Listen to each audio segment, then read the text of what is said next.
หลังตั้งตารอคอยเสมอ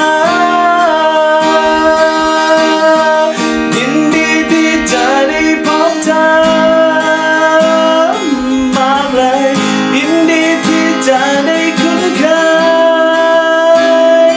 มากมายยินดีที่จะได้รักเธอมากกว่าเดิมจากนี้แสนไกลยินดีจากใจ